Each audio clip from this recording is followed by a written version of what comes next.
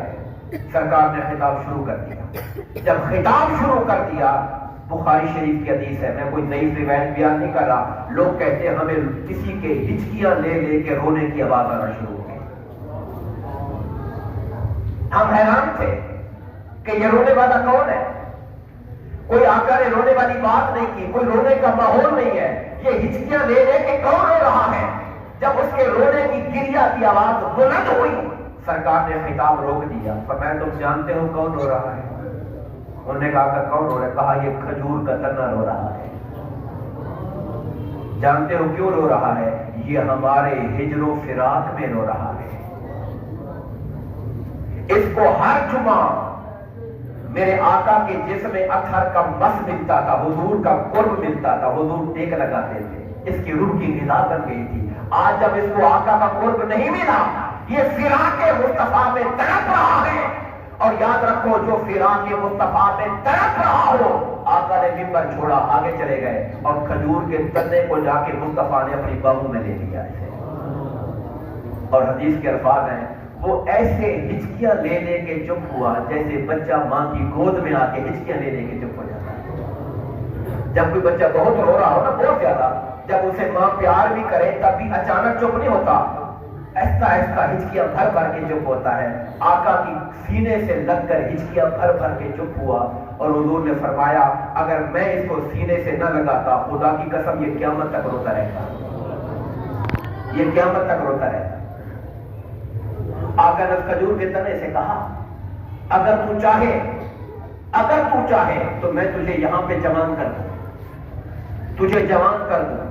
اگر تو چاہے میں تجھے جنت میں لگا دیتا ہوں جہاں نبی اور اولیاء تیرا پھل کھایا کریں گے. قربان جائیں اس کھجور کے تنے پر. اس نے بھی دنیا کو ترجیح نہیں دی, آخرت کو ترجیح دی. آقا مجھے جنت میں لگا دیجیے. اور جانتے حضور نے کیا کیا؟ کھجور کے تنے کو وہاں پہ واپس لائے جہاں وہ تھا, اس کو اور نیچا کیا, اس کے اوپر ممبر رکھا. یعنی وہ لگتا تھا ممبر کو, ممبر پہ مصطفیٰ بیٹھتے تھے, تب جا کر کھجور کے تنے کو سکون آیا تھا. مجھے بتائیے کیا کھجوریں بھی کبھی روتی ہیں؟ کبھی درخت بھی کبھی روتے دیکھے آپ نے؟ نہیں روئے. مگر جس کو قرب مصطفیٰ مل جائے وہ درخت بھی محبت کا احساس پیدا کر دیتا ہے. یہ تو درخت ہے, مصطفیٰ فرماتے ہیں کہ احد پہاڑ ہم سے محبت کرتا ہے. یہ جو احد پہاڑ ہے نا, یہ ہم سے محبت کرتا ہے اور ہم اس سے محبت کرتے ہیں. یہ معجزات ہے میرے آقا کے کہ پتھروں میں مصطفیٰ کی محبت, درختوں میں مصطفیٰ کی محبت, جانوروں میں مصطفیٰ کی محبت. ایک دو نہیں, 20 احادیث موجود ہیں کہ جانور میرے مصطفیٰ کے سامنے آ کر حضور کے قدموں پہ سر رکھ دیا کرتے تھے, سجدہ کرتے تھے حضور کو آ کر. درخت, پتھر, کنکریاں. صحابہ کرام کہتے ہیں جب حضور لقمہ توڑتے تھے, کھانے کے لیے لقمہ توڑتے تھے, ہاتھ کے توڑنے سے لے کر منہ کے جانے تک ہم لقمے کی تسبیح سنتے تھے. مولا تیرا شکر ہے مصطفیٰ کا نوالا بنا دیا ہے, تیرا شکر ہے مولا تو نے حضور کا نوالا بنا دیا ہے. حضرت علی مرتضیٰ فرماتے ہیں کہ اعلان نبوت سے پہلے میں جب آقا کے ساتھ پھرتا تھا, حضور کے ساتھ مکہ کی گلیوں میں پھرتا تھا, میں جس درخت کے پاس سے گزرتا, جس پہاڑی کے پاس سے گزرتا, ہر پہاڑی اور درخت سے آواز آتی تھی السلام علیکہ یا رسول اللہ, السلام علیکہ یا رسول اللہ. یہ آواز حضرت علی بھی سنا کرتے تھے جو درخت اور پتھروں سے آ رہی کرتی تھی. آپ دیکھیں کیسا معجزہ ہے آقا نامدار کا کہ کائنات میرے آقا کے سامنے بچھی ہوئی ہے. جہاں تک تعلق ہے معراج پاک کا, یہ ہم نے اب تک جو ذکر کیا وہ زمینی چیزوں کا ذکر کیا. جب آقا نے اعلان نبوت کیا اور مکہ والوں نے ظلم کی, تشدد کی انتہا کر دی, اور اس ظلم و تشدد کی انتہا تب دیکھنے میں آئی جب میرے آقا طائف میں پہنچے. آپ نے طائف کے واقعات سنے ہوں گے، پڑھے ہوں گے۔ حدیث پاک کے اندر آتا ہے احد والے دن جب جنگ ہو گئی اور حضور گھر واپس تشریف لائے تو ہماری ماں ام المؤمنین حضرت عائشہ صدیقہ نے حضور سے پوچھا، یا رسول اللہ، کیا زندگی میں احد سے